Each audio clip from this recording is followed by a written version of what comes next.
Once again, Christian greetings to all our valued listeners and viewers throughout the whole world, more particularly to all Shepherd's Rod believers, and most especially to our beloved brothers and sisters in the United States of America. Special greetings to our brethren in Colorado, our brethren in Georgia, in Fiji Island, Mexico, Spain, in Africa, to the United Kingdom, and also to our brethren in Australia, and to the rest of the 144,000 living saints scattered abroad.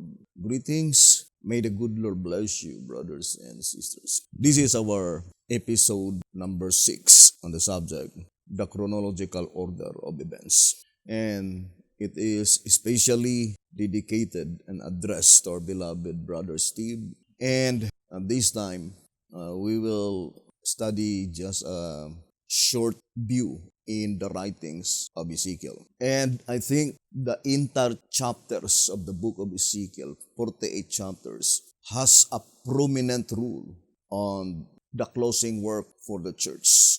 So if you wish to have a complete understanding from chapter 1 to chapter 48, watch our video entitled The Book of Ezekiel.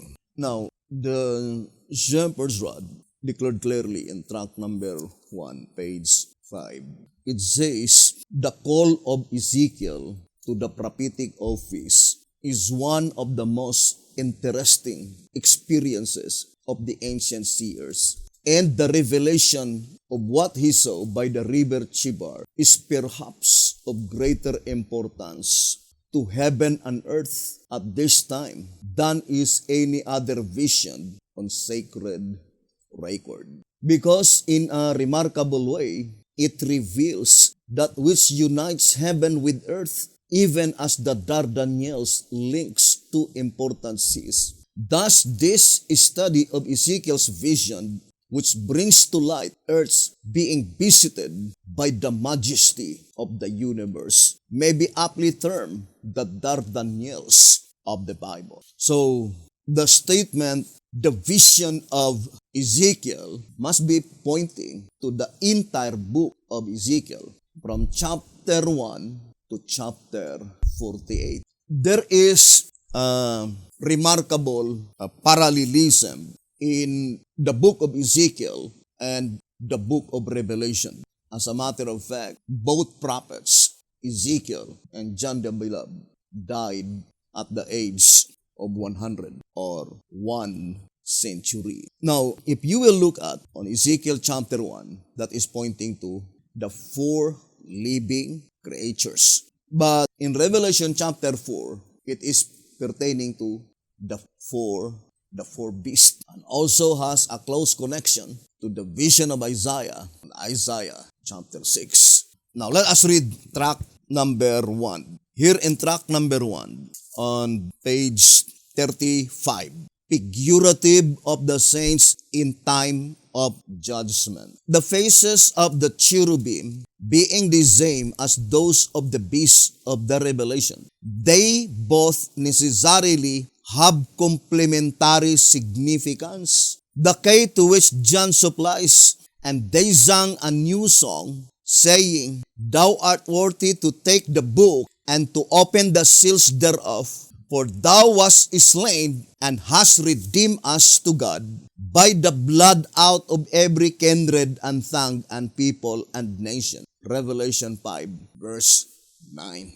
We know that Revelation 5 verse 9 is pointing to the representatives of the redeemed.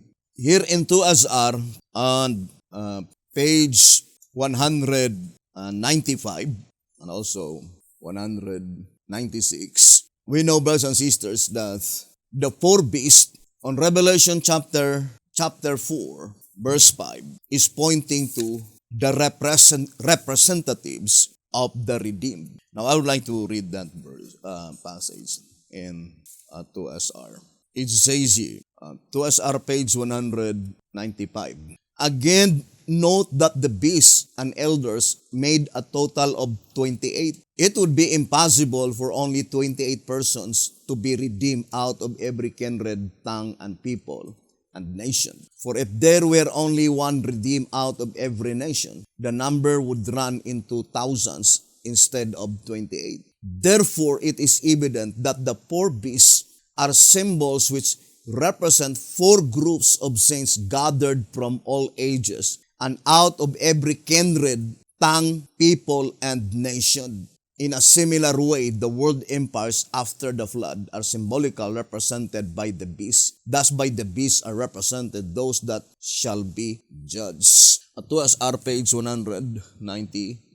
So the four beasts are representatives of the saints, those who shall be judged. But the four living creatures in tract number 1, page 35, accordingly, have a complementary significance, the same with the significance of the four beasts in Revelation 4, verse 5.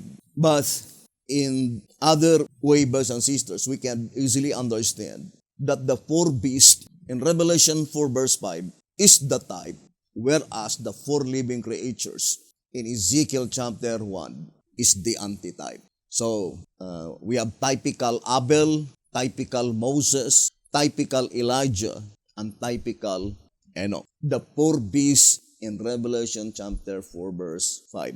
So there must be antitypical Moses, antitypical Abel, and antitypical Elijah, and antitypical Enoch, pointing to the significance of number 4 and the four beasts in Revelation 4:5 and the four living creatures in Ezekiel chapter 1. Now let us carefully study, brothers and sisters, the book of Ezekiel.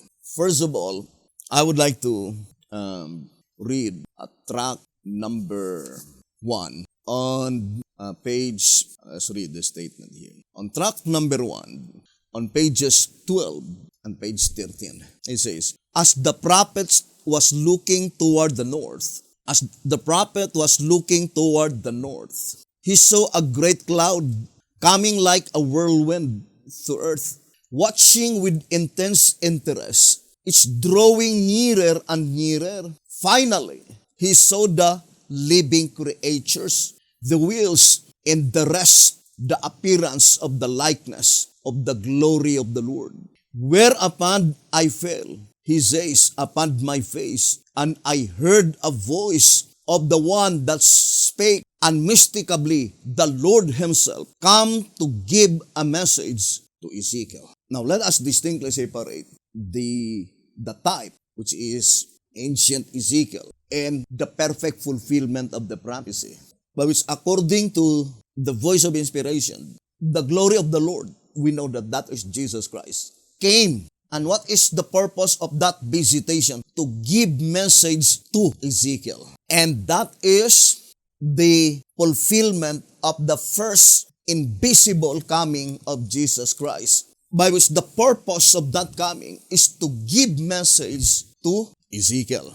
And 100%, the message that will be given to that antitypical Ezekiel is the complete unfoldment of the entire 48 chapters of the book of Ezekiel, because that is the message of Ezekiel. Now, I would like to read tract number 1 rather, pages 36 and 37. Tract number 5, pages 36 and page 37. It says here, that the all-happy hour is approaching when we shall mount up in this most glorious chariot, so stirs our hearts as to cause us fairly to shout the questions. When will this chariot arrive?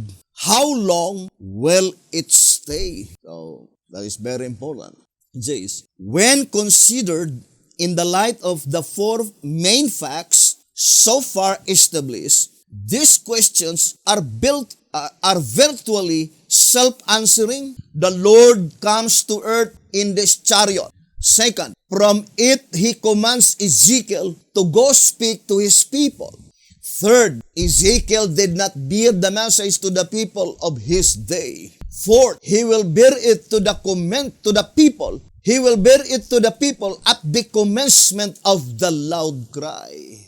So according to this reading, there are four main facts according to the vision of Ezekiel. First, the Lord comes to earth in this chariot.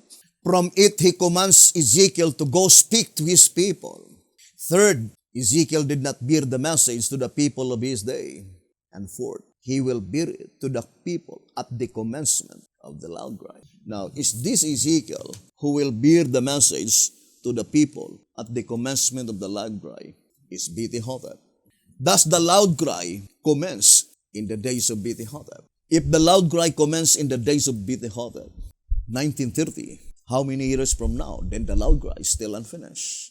It's high time now, brothers and sisters, to study closely the book of Ezekiel. To study closely the perfect fulfillment of this prophetic event. Now let us read, brothers and sisters, track number 1. Here in track number 1 on page, track number 1, page 11. I would like to begin from pages 10 and page 11. And I think of all the subject, this subject is one of the most important.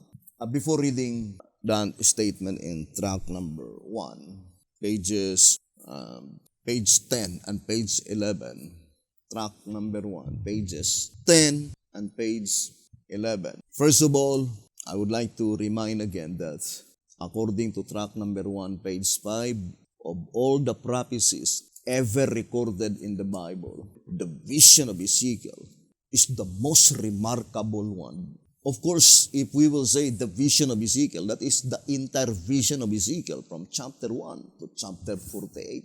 The most remarkable one, because in the vision of Ezekiel reveals completely that event when the majesty of the universe visits the earth, when there will be complete connection with heaven and earth. And that statement in track number 1, page 5, connects to the dream of Jacob.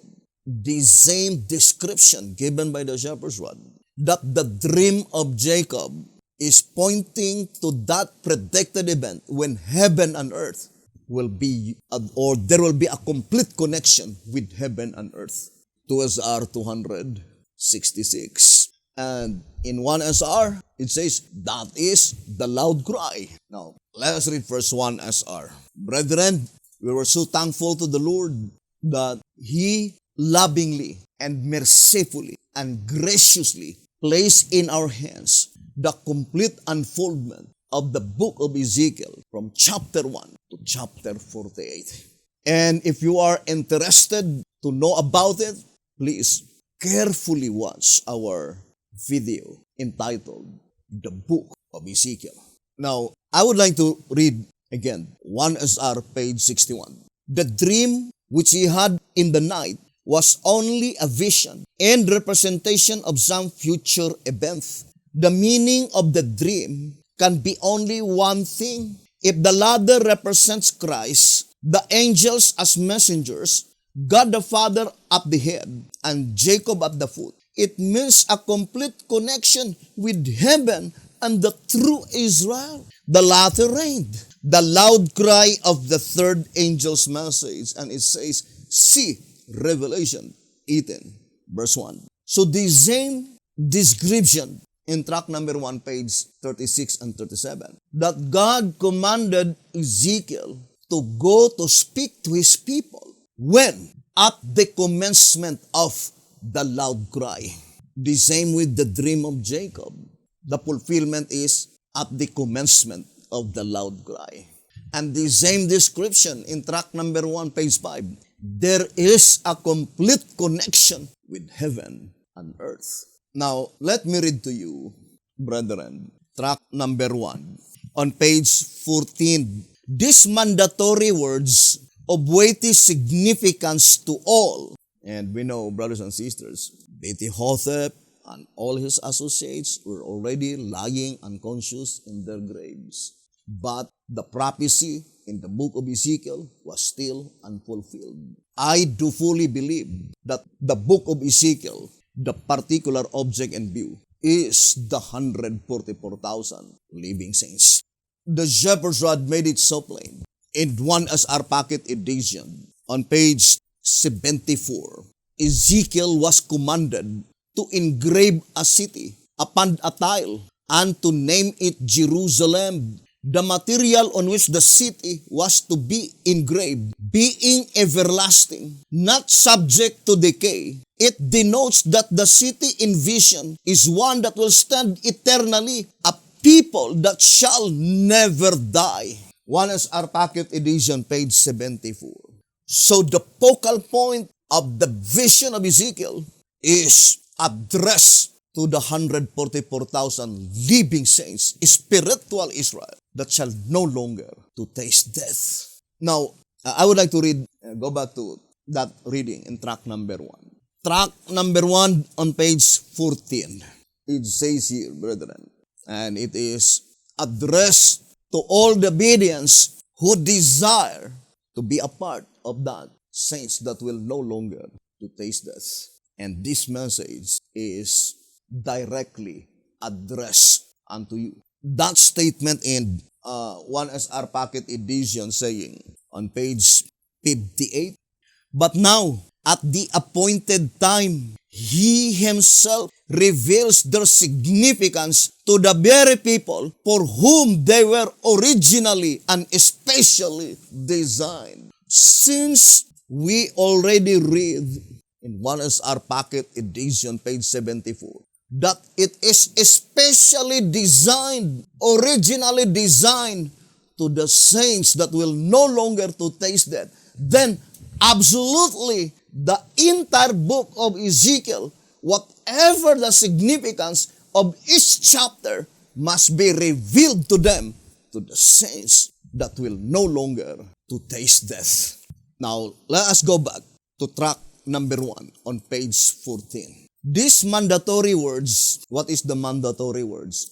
Go and speak to my people. These mandatory words of weighty significance to all reveal that the message which the prophet received is only for God's people. Or in other words, Ezekiel chapter 1 to chapter 48, the significance of this vision is for God's people. In Ezekiel chapter 6, verse 7, I would like to read. Ezekiel chapter 6, verse 7. I would like to begin on verse 6. In all your dwelling places, the cities shall be laid waste. In all your dwelling places, the cities shall be laid waste, and the high places shall be desolate, that your altars may be laid waste and made desolate, and your idols may be broken and cease, and your images may be cut down, and your works may be abolished. And the slain shall fall in the midst of you, and ye shall know that I am the Lord. That statement, brethren, that ye shall know that I am the Lord, is repeated in the book of Ezekiel 71 times, but 27 chapters. I would like to enumerate one by one. That statement that ye shall know that I am the Lord, saying, and ye shall know that I am the Lord. Ezekiel chapter 6 verse 7. But it was repeated, the same statement, in 27 chapters of the book of Ezekiel. That is chapter 6, chapter 7, 27 chapters. Then let us enumerate one by one, because it is in the book of Ezekiel. For example, I would like to read to you 2TG. In 2TG, let's read. In 2TG, I think number 1, page 11. 2TG number 1, pages 10 and 11. It is concerning Ezekiel 21, verse 27. I would like to read first. 2TG number 1, page 10 and 11. To repeat again, brothers and sisters, on the subject, the chronological order of events. Among the chronological order of events, the most remarkable one is the fulfillment of the vision of Ezekiel. Therefore, brothers and sisters, we need to focus our whole attention to the vision of Ezekiel, the most remarkable prophetic event ever recorded in the Bible. Now, I would like to read just an example. 2TG number 1, pages 10 and 11. Ezekiel 21, verse 27. I will overturn I will overturn it, and it shall be no more until he come whose right it is, and I will give it to him. Who is he? Predicted in Ezekiel 21, verse 27. That is the prediction of Jacob in Genesis 49, verse 10. Until Shiloh come. Now let us continue reading. It says, in these chapters are brought to you both the house of Israel and the house of Judah. In this verse, God plainly declares that He was to make 3 overturnings, and that after that, the kingdom was to be no more until He comes whose right it is. That is, after the 3 overturnings, He whose right it is shall come, and the kingdom shall be restored. And we know Shiloh is Jesus Christ, right? Desire of Ages, 578. Shiloh is Jesus Christ. In the book of Ezekiel, Jesus Christ is the glory of the Lord. The majesty of the universe visited the earth. Track number 1, page 5. But in Ezekiel 21, verse 27, it is the fulfillment of Genesis 49, verse 10. Until Shiloh come, which is Jesus Christ. I already gave Desire of Ages 578. Jacob will tell you that Jesus Christ is Shiloh. Now, let us read, brothers and sisters. It says, the first overturning took place when Assyria overturned the house of Judah, the house of Israel rather. The first overturning took place when Assyria overturned the house of Israel, the 10-tribe kingdom. That is 721 BC. The second overturning took place when the kingdom of Babylon overturned the house of Judah, the 2 tribes kingdom, 606 BC. The first attack. Second attack, 597 BC. The last and the third and the final attack is 588 BC. That is the time by which the Temple of Solomon was destroyed. And the third overturning took place when Titus in 70 AD destroyed Jerusalem. Thus it is seen that we are now living in the period after the third overturning, the period in which he whose right it is to come and set up his kingdom. But the statement, I will overturn, the reason that it is repeated 3 times, the significance, there are 3 overturnings. Now, how about the statement? It was repeated, Ezekiel chapter 6 verse 7, and ye shall know that I am the Lord. Repeated in the 27 chapters of Ezekiel. Brothers and sisters, 27 chapters in the book of Ezekiel. That ye shall know that I am the Lord. Brothers and sisters, would you think it is just a mere happenstance that the New Testament also contained 27 chapters? And you notice in the 27 chapters in the New Testament, the book of Ezekiel never been mentioned. Now, I would like to give to you the 27 chapters in the book of Ezekiel by which it was repeated in the 27 chapters, the statement that ye shall know that I am the Lord. So, the main object or the principal object of the unfoldment of the book of Ezekiel, so that the 144,000, they shall be able to acknowledge who is He, the Lord, the glory of the Lord. I remember, before reading to you all the verses and the chapters, in track number 14, it says, page 38, unquestionably, the time has come for all church members to realize that they are now passing from Christian childhood into Christian maturity, and should therefore no longer try to reach the stature of the full grown by continuing to feed on the food of babes. Hence each one, even the younger members, the born after the flesh, can now be enabled to recognize their spiritual parents so as intelligently to say, my father and my mother, for to know their God aright, through the Son, and to know their church aright through timely truth is what brings life eternal. No one can know, no one can understand who really God the Father is except the Son of the living God, which is Jesus Christ. And that is the prayer of Jesus Christ in John chapter 17. It says here, John chapter 17, verse 1, 2, and 3. These words spake Jesus, and lifted up his eyes to heaven.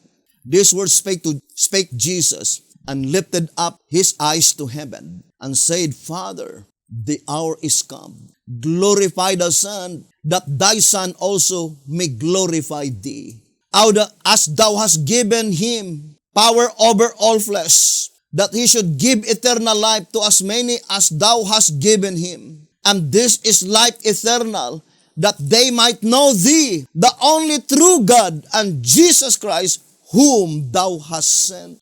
John 17, verse 1, verse 2, and verse 3. And there is a close connection with the statement Ezekiel 6, verse 7, and ye shall know that I am the Lord. How? In what way that you shall know that I am the Lord? To know their church aright through timely truth, and to know God the Father through the Son. Track 14, page 38.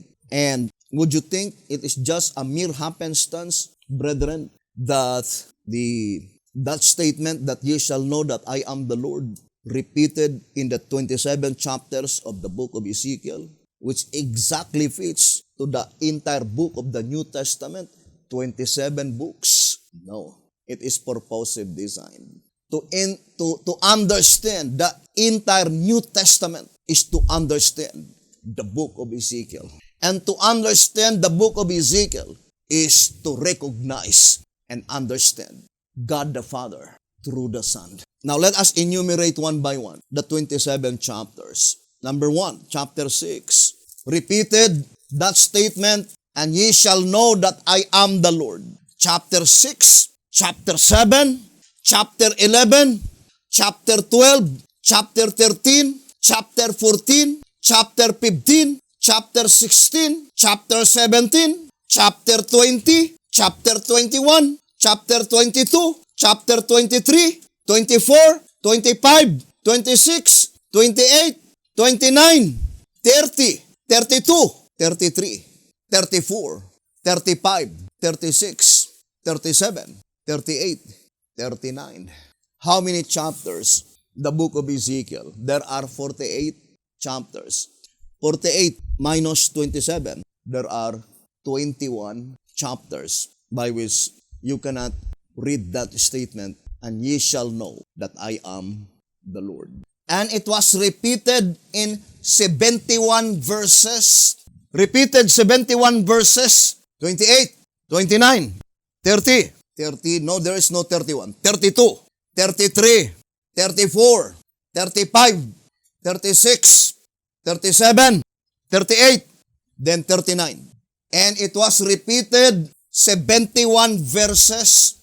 Now in chapter 6, that is verse 7, 10, 13, 14. Chapter 6, that is verse 7, verse 10, 13, and 14. Now in chapter 7, that is verse 4, 9, 27. In chapter 11, that is verse 10, 12. In chapter 12, that is verse 15, 16, 20. In chapter 13, that is verse 9, 14, 21. In chapter 14, that is verse 8. In chapter 15, that is verse 7. In chapter 16, that is verse 62. In chapter 17, that is verse 21 and 24. In Ezekiel 20, that is verse 12, verse 20, verse 28, verse 38, verse 42, verse 44. Ezekiel 21, verse 5. Chapter 22, verse 16 and 22. Ezekiel 23, verse 49. Ezekiel 24, verse 24 and 27. Ezekiel 25, verse 5, verse 7, verse 11, verse 17. Ezekiel 26, verse 6. Ezekiel 28, verse 23, verse 24, verse 26. Ezekiel 29, verse 6, verse 9, verse 16, verse 21. Ezekiel 30, verse 8, verse 19, verse 25, verse 26. Ezekiel 32, verse 15. Ezekiel 33, verse 29. Ezekiel 34, verse 27 and 30. Ezekiel 35, verse 4, verse 9, verse 12, verse 15. Ezekiel 36, verse 11, verse 23, verse 36, verse 38. Ezekiel 37, verse 6, verse 13, verse 14, verse 28. Ezekiel 38, verse 16, verse 23. Ezekiel 39, verse 6, verse 7, verse 22, verse 23, verse 28. So to repeat again, brothers and sisters, there is really wonders in the book of Ezekiel. The name Ezekiel contains 7 letters. Ezekiel. The name Ezekiel contains 7 letters. Now, why is it, brothers and sisters, that the statement, "And ye shall know that I am the Lord," repeated in 27 chapters in the book of Ezekiel? Would you think it is just a mere happenstance to say coincides with the New Testament, contain 27 books? I would like to read again the statement here in 1 SR 233 and 234. Woe to him who may think all these wonderful designs in the beauty of perfection are just a chance or an accident. Such a one is denying the master mechanic of all creation. He is paying homage to evolution, meaning chance. 2 SR 253 is a wonderful statement. It is certain that nothing could fit so perfectly by accident, but think of such marvelous foresight in devising a wonder of this kind which could reveal by a living picture the future for thousands of years. Are not such evidence as this a token of love divine toward fallen beings? Gratitude swells from our hearts. Words fail us. We can only exclaim with the psalmist, "Thy word is a lamp unto my feet and a light unto my path. I have sworn, and I will perform it, that I will keep thy righteous judgments." Psalms 119, 105, and 106. Now, ponder deeply, brothers and sisters, the statement given by the voice of inspiration. I would like to read that statement in timely greetings, saying that God's people will understand that it is not the enemy is speaking. Can you look at that in 1 TG? But it is God who is speaking. 1 TG number, is it 40? 38. 1 TG 38:26. And I do fully believe that this statement in Isaiah 52 on verse 6 is also closely connected to that statement. "And ye shall know that I am the Lord." And ye shall know that I am the Lord. Why is it that it was repeated 71 verses, 27 chapters? 27 plus 71, 98. That is the year by which the book of Revelation was finished. Would you think it is just a mere happenstance that 71 plus 27 is 98? The very year, 98 AD, when the book of Revelation was completely finished? No, brothers and sisters, it was providentially designed by the master mechanic of creation. Now, I would like to read this reading in Isaiah 52 verse 6. 1 TG 38:26. "Therefore my people shall know my name." That is the 144,000 living saints. I know. They shall know the name of the Lord. The same in Micah 6 verse 9. "And ye shall know who hath appointed it." And that is heavenly wisdom. And only the book of Ezekiel can completely expose and reveal the entire truth concerning Micah 7:14 and 15. Concerning Amos 1 verse 1 and 2. And I can guarantee 100% that at the time that you understand the 48 chapters of the book of Ezekiel, together with the book of Jeremiah, how many chapters the book of Jeremiah? 52. The 52 chapters of the book of Jeremiah, then you yourself can understand completely. Amos 1 verse 1 and 2, and Micah 7 verse 14 and 15. Now, I would like to read again the statement in 1 SR 243. It says, again note, so it says here, again note, the man of wisdom shall see thy name. The wisdom mentioned is not that which the world can give, but a heavenly one.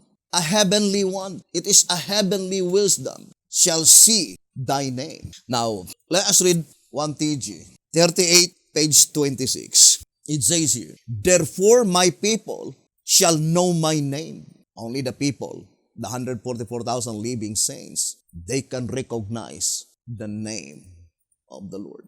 When Moses asked the Lord, what shall I say to them? God said in Exodus chapter 3, on verse 13 and 14, and Moses said unto God, behold, when I come unto the children of Israel, and shall say unto them, the God of your fathers hath sent me unto you, and they shall say to me, what is his name? What shall I say unto them? And God said unto Moses, I am that I am. And he said, thou shalt thou say unto the children of Israel, I am hath sent me unto you. That is the same in Zechariah, right?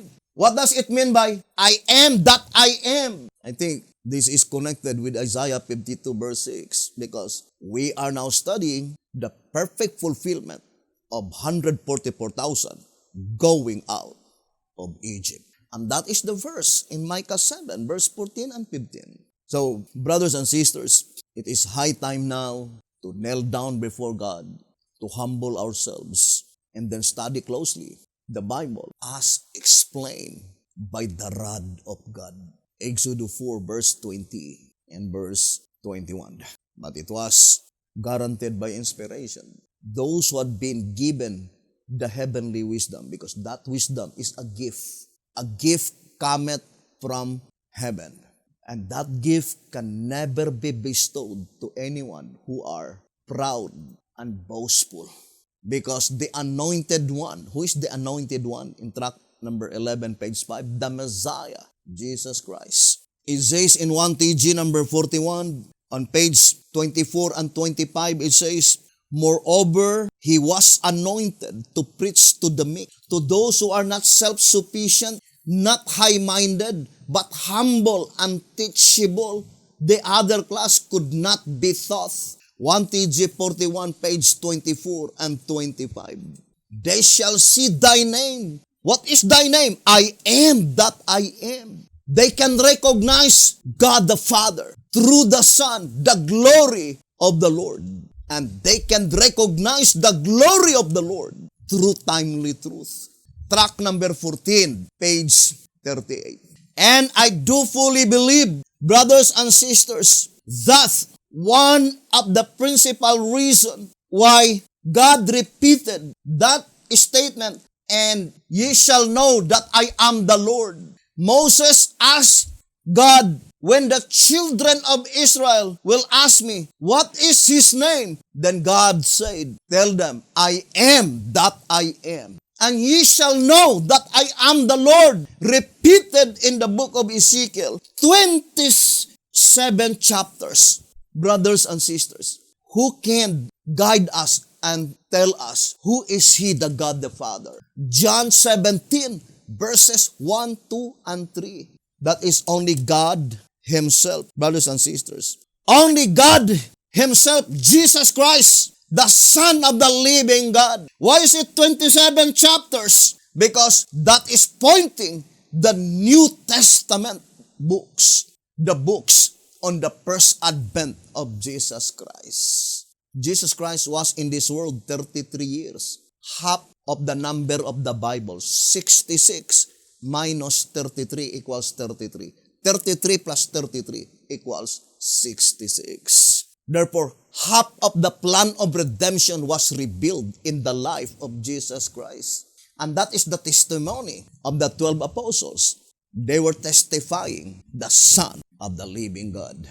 Why is it that it was repeated 71 verses? 71 plus 27, 98. Because to understand the book of Revelation is to understand the entire book of Ezekiel, the vision of Ezekiel. 27 plus 71, 98. That is the year by which the book of Revelation was finished. And to repeat again, there is a remarkable parallelism between the book of Ezekiel and the book of Revelation. Both prophets died at the age of 100. Now, we already read, right, that Ezekiel chapter 1, the 4 living creatures, has a complementary significance to Revelation chapter 4, the 4 beasts. In Ezekiel 38, you can read the prediction concerning Gog, brothers and sisters. Gog and Magog. In Ezekiel 20, it is also Gog and Magog. Revelation 21, the New Jerusalem. But Ezekiel 40 to Ezekiel 48, it is concerning the premillennial kingdom. So the premillennial kingdom is the type. The new heaven and the new earth is the antitype. Now, let us now read 1 TG 38 on page 26. Therefore, my people shall know my name, that I am that I am. The men of wisdom shall see thy name. Micah 6 verse 9. What wisdom? Heavenly wisdom. 1 SR 243. And that heavenly wisdom will be given to the meek and the humble. Because Micah 6 verse 8, it says, humble yourselves before God. That heavenly wisdom can never be granted to them who are proud and boastful. 1 TG 41, 24 and 25. 1 TG 38, 26, it says, therefore my people shall know my name. Therefore they shall know in that day that I am he that speak. Behold, it is I. Now let me read to you in Bible commentary. Bible commentary 4 BC 11:6-5. Let's read. It is not the human agent that is to inspire with life. The Lord God of Israel will do that part, quickening the lifeless spiritual nature into activity. The breath of the Lord of hosts must enter into the lifeless bodies. In the judgment, when all secrets are laid bare, it will be known that the voice of God spoke through the human agent and aroused the torpid conscience and stirred the lifeless faculties and moved sinners to repentance and contrition and forsaking of sins. It will then be clearly seen that through the human agent, faith in Christ Jesus was imparted to the soul, and spiritual life from heaven was breathed upon one who was dead in trespasses and sins, and he was quickened with spiritual life. This is a commentary in Ezekiel 37, that the voice of God through the channel of the human agent, that through the channel of the human agent, the voice of God is speaking to His people. And it was guaranteed in Isaiah 52 verse 6, they shall know. It says, 1 TG 38 page 26, because God's people are misruled, misled, and abused, and His name blasphemed. And you know the blasphemy is well portrayed on Ezekiel chapter 16. And we will study Ezekiel chapter 16. Not only Ezekiel chapter 16. The entire book of Ezekiel, 48 chapters in all. Now let us read, brethren. It says, 1 TG number 38, page 26. Because God's people are misruled, misled, and abused, and His name blasphemed, He declares that He will not leave them in ignorance. I do fully believe, according to Romans 4, verse 20 and 21, that God is able to fulfill what He promised. And it is God who declares, God Himself declares, that He will not leave them in ignorance. Who are they? Only those, according to the shepherd's rod, I would like to read General Conference Special. On page 6, we should remember, moreover, that it is not possible that God should leave a one of us in darkness if we want to know the truth and if we are mindful of what God would have us to do. To the end that this may be the happy experience of all of us, we should pray that the Spirit who leads into all truth would direct this effort. And we have that such wonderful experience, an amazing grace, that you can say, once I was blind, but now I see. The shepherd's rod declared clearly here in 1 TG. Let me read to you. 1 TG number 2 on page, I think that is page 18. 1 TG number 2, page 18. It says, so I would like to read the statement. John chapter 9, verse 39. And Jesus said, for judgment I am come into this world, that they which see not might see, and that they which see might be made blind. Here we are told that Jesus came for the judgment which will cause those that see to become blind, and those that are blind to see. The expression is peculiar, but the meaning is clear. He came to change every human being, to reverse everyone's situation. Those that are blind to see, and those that do see to become blind.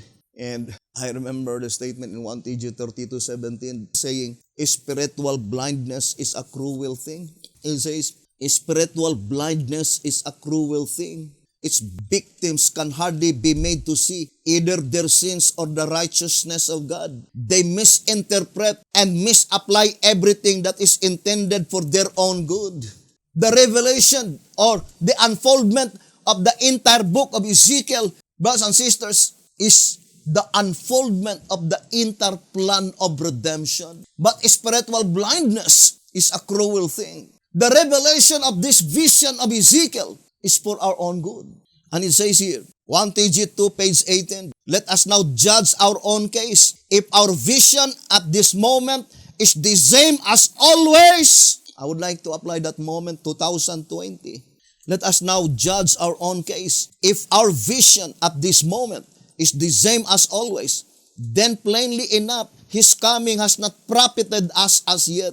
If on His visitation, we assume that we already see and know enough, have need of nothing more, and cannot be convinced otherwise, then we shall become blind forever. We will never be able to see what He wishes us to see. What is the purpose of God on His first invisible coming? To give message to Ezekiel. The perfect fulfillment of that predicted event is that pointing to the last messenger of God, by which unto Him will be bestowed the unfoldment of the 48 chapters of the book of Ezekiel. And many Davidians are very boastful. It seems that they understand the entire book of Ezekiel, while in reality, they were destitute of the dew of heaven.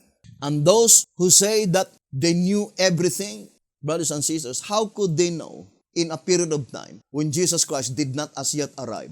Only Jesus Christ. Michael, your friends, Daniel 10, verse 21. Revelation 3, verse 7. 2 TG number 33, page 10.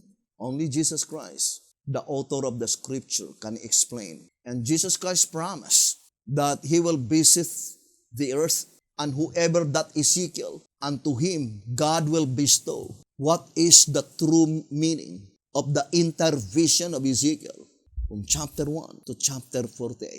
And the only way that you could understand the book of Ezekiel is through the Shepherd's Rod publications. Therefore, that message of Jesus Christ is the same as in the days of Moses, the rod of God. When the people shall ask, what is His name? God said, I am that I am. That only those that have been given by God heavenly wisdom can see thy name. And to those people, by was given the heavenly wisdom, that they could recognize who is He, the last antitypical Ezekiel, the only mouthpiece according to the shepherd's rod. It says in 1 TG number 22, page 30, Aside from Ezekiel, God's mouthpiece, God's delegates no other to be a watchman of the people. Ezekiel 22, verse 30. And it says here, in 1 TG, number 2, page 18, but if we admit that we are blind to spiritual things, that is to the meek, to the lowly in heart, humble. 1 TG number 2, page 18. But if we admit that we are blind to spiritual things, that our eyes need to be open, then Christ will make us see. Such will by experience say, once I was blind, but now I see. The blind man's experience must be ours. And I love so much that song, Amazing Grace. Brothers and sisters, then we can say that once we are blind, but now we can see. We can see the plan of redemption. Now let's go back to track number 1. Here in track number 1 on page, let us read track number 1, pages 29 and page 30. It says, the reader will note that through though the prophet was bidden. The reader will note that though the prophet was bidden to go speak to his people, yet instead of being told what to say, he was commanded, open thy mouth and eat that I gave thee. And when I looked, says Ezekiel, behold, an hand was sent unto me, and lo, a roll of a book was therein. Moreover, he said unto me, Son of man, eat that thou findest, eat this rule, and go speak unto the house of Israel. So I opened my mouth, and he caused me to eat that rule. Ezekiel 2, verse 8, verse 9. Ezekiel 3, verses 1 and verse 2. As the words which Ezekiel was to speak to his people were found in the book which he ate, the book can be none other than the Bible, from which comes the message culminating in joy, mourning, and woe. I do fully believe that joy is only to the righteous, that the vision of Ezekiel will culminate to the great and dreadful day of the Lord. Great to the righteous, it is joy to the righteous, but mourning and woe to the sinners. And then it says, and lo, a roll of a book was therein, and he spread it before me, and it was written within and without, and there was written therein lamentations and mourning and woe. Ezekiel 2, verse 9 and 10. Thy right in besieging the slaughter in Ezekiel 9, and the words pronounced in the master's parables, the Lord of that servant shall come in a day when he looketh not for him, and in an hour that he is not aware of, and shall cut him asunder, and appoint him his portions with the hypocrites. There shall be weeping and gnashing of teeth. Then said the king to the servants, bind him hand and foot, and take him away, and cast him into outer darkness. There shall be weeping and gnashing of teeth.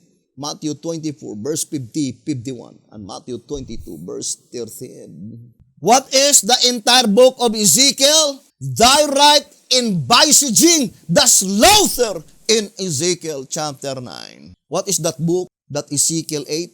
The Bible. The Bible. And what is the statement in page 31 in track number 1?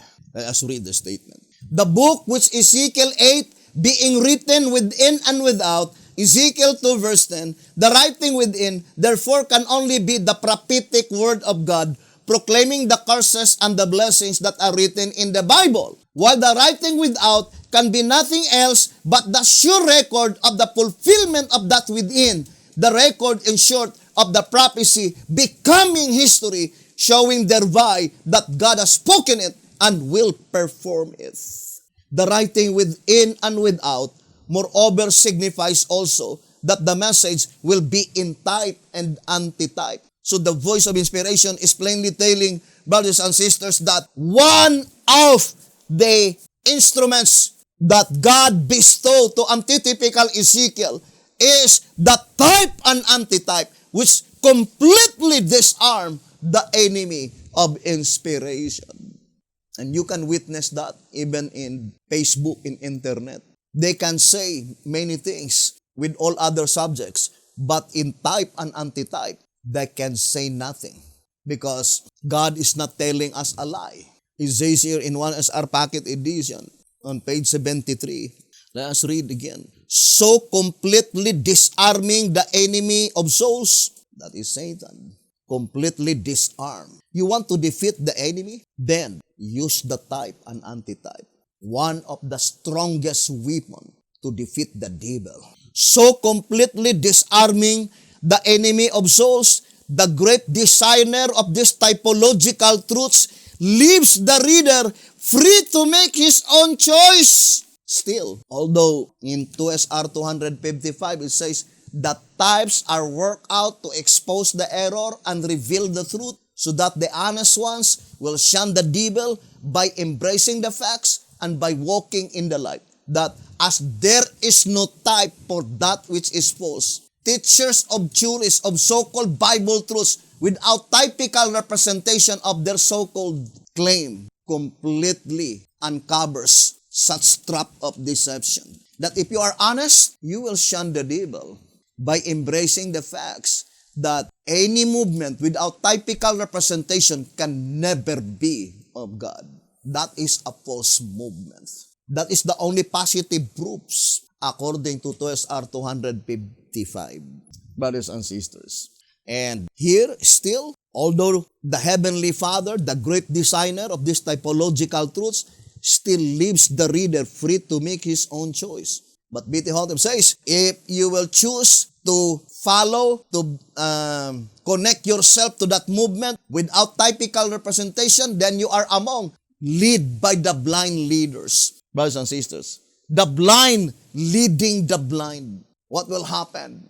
And in 2SR 124, that is pointing to the leadership which is not raised by God at all. It says here, so completely disarming the enemy of souls, the great designer of these typological truths leaves the reader free to make his own choice as to whether he will continue in the darkness. Blind is darkness. To continue to remain in such movement without typical representation is to continue in the darkness. But it's up to you. According to this reading, although the enemy of souls is completely disarmed by these typological truths, but still there are souls who make their own choice to remain in such false movement. Blind lead by the blind. It says, free to make his own choice as to whether he will continue in the darkness or come out into the light of the Lord. No longer to wonder what church to join or what is truth and what is error. The only church that you need to join is the church by which, brothers and sisters, I would like to enumerate by one. 1SR page 68, there must be time prophecy. 2SR 125, the present truth is there. It must be a movement by which there is a typological representation. 2SR 255. Even this 3, because number 3 is one of the biblical truths, biblical numbers, 1SR 232. But actually there are 7 divine earmarks, completeness, that you can 100% rely that such movement is the movement raised by God. Now let us continue reading in tract number 1, page 31. When Ezekiel ate the book, what is the book is eaten by Ezekiel? The Bible. It was, as is also to be noted in his mouth, as honey for sweetness, but not bitter in his belly, as was the one which John ate, Revelation 10 verse 10. Though, therefore, as the word shows, there will be no disappointment with this message, as there was with the one in 1844 AD. Yet sadly, it declares that to its warning, the people to whom it is sent will stop their ears and close their doors. The particular object in view by which this message is addressed is to all the Bedean supposed to be. Because they were the only people who believed the shepherd's rod. And this message is strictly, brothers and sisters, taken from the shepherd's rod publications, by which when the rod is taught, the Bible and the Spirit prophecy are taught. Answerer number 5, page 55. But the fact is that they will stop their ears and close their doors.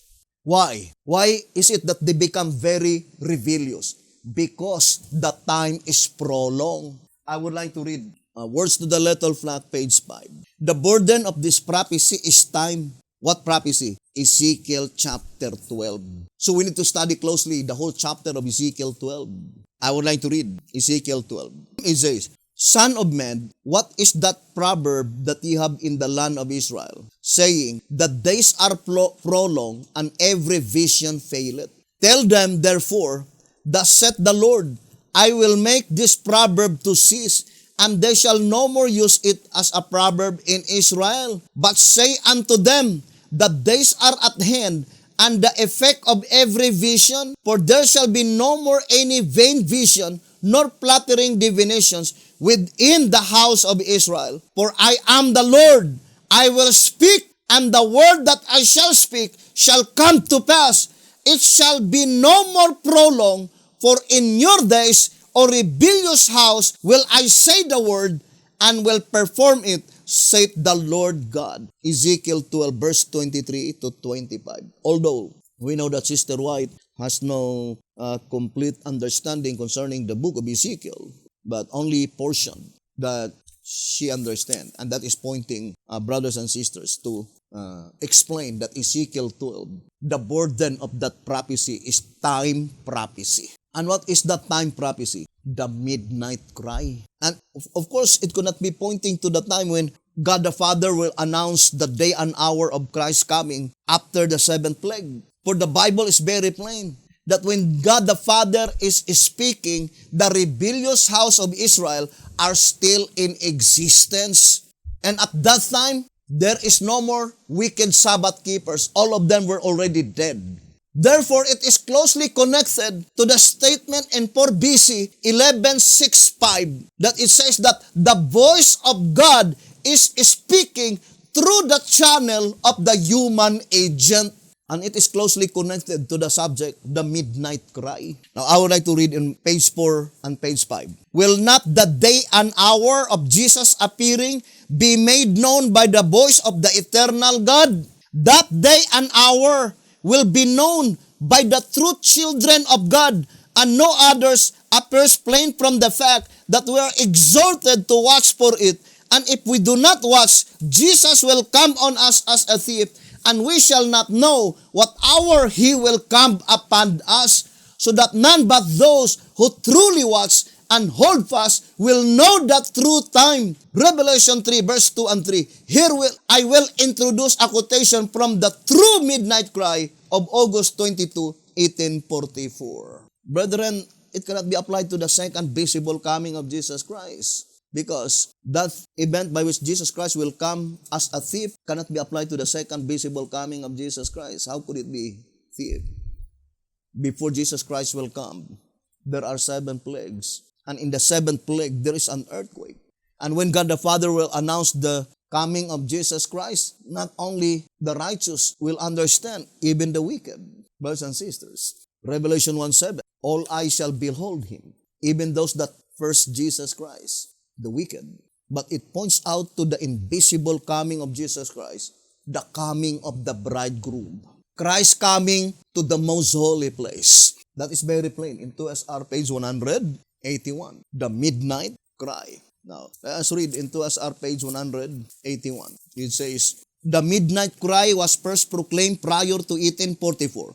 And the coming of the bridegroom was Christ coming to the most holy place in the heavenly sanctuary for the investigative judgment of the saints. The investigation being in 2 sections. First, the judgment for the dead, and the second for the living. The cry must be repeated. Otherwise, we would have no present truth for the time of the judgment of the living. The cry must be repeated.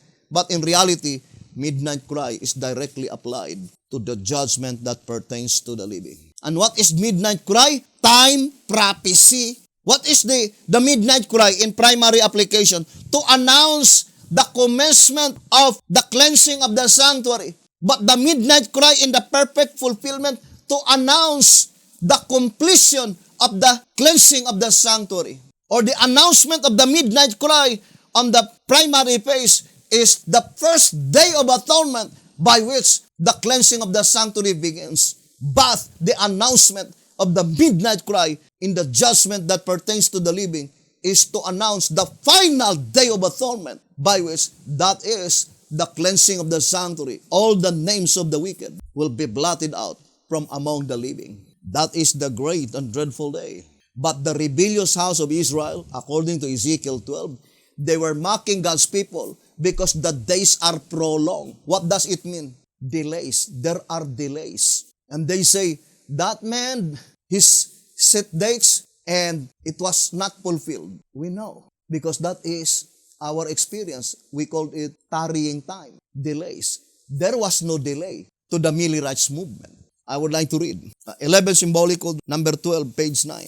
It says, you know that there was a people in this end of the church history who also expected the Lord to come long before now. I suppose you would say they were the Millerites, but to this I cannot agree, because there was no delay for them. They had set the date for Christ's coming, and the outcome for them was not a delay, but a bitter disappointment. So what is the comparison with the midnight cry in primary application? They experienced disappointment. But Matthew 25, there is no disappointment there. So Matthew 25 cannot be applied to the Millerites movement. Brother Hotep says in 2SR 181 and 182, it says, contrary to the proper application of the parable. First, the parable says, and the bridegroom tarried. The tarrying time is the experience of God's people when God purposed delay. Volume 1, page 192. Christ Object Lesson, page 406. Our experience is found in the prophecy. The same with William Miller. Their experience is found in prophecy. Revelation 10, verse 9 and 10. Sweet as honey in their mouth, but become bitter in their belly. Meaning, great disappointment. But the experience of God's people was illustrated in Ezekiel chapter 12, that the days are prolonged, meaning they will experience delays. And we are now experiencing today. The rebellious house of Israel are mocking, brothers and sisters, God's people. But it is only an indication revealing the whole truth, that they were ignorant of the Bible. It was predicted beforehand that God's people will experience delay. In Ezekiel 12, it is called prolong. In Habakkuk chapter 2, it is called tarrying time. The same with Hebrews chapter 10, verse 37, tarrying time. The same with Matthew 25. But the time came that God Himself declared there will be no more delay, no more extension, brothers and sisters. And we guarantee to you that the messages that you will hear, it will be fulfilled to the very word that we are announcing, brothers and sisters. And hoping that brothers and sisters will be awakened to this absolute fact. And we will continue this subject. And to repeat again, if you desire to have a complete understanding concerning the 48 chapters of the book of Ezekiel, please watch our video concerning the book of Ezekiel. There are many revelations that was given by God unto us, graciously placed in our hands. And we want to double our time because the time is running out and there are still many subjects that we need to share to all the brethren. But I know that God is the master of situation. He is an on-time God. He is a God never 1 minute advance and never a second late. God is a God on time. Everything will be fulfilled in God's appointed time. Thank you very much for listening and viewing this program. May the good Lord bless you and have a beautiful, wonderful evening.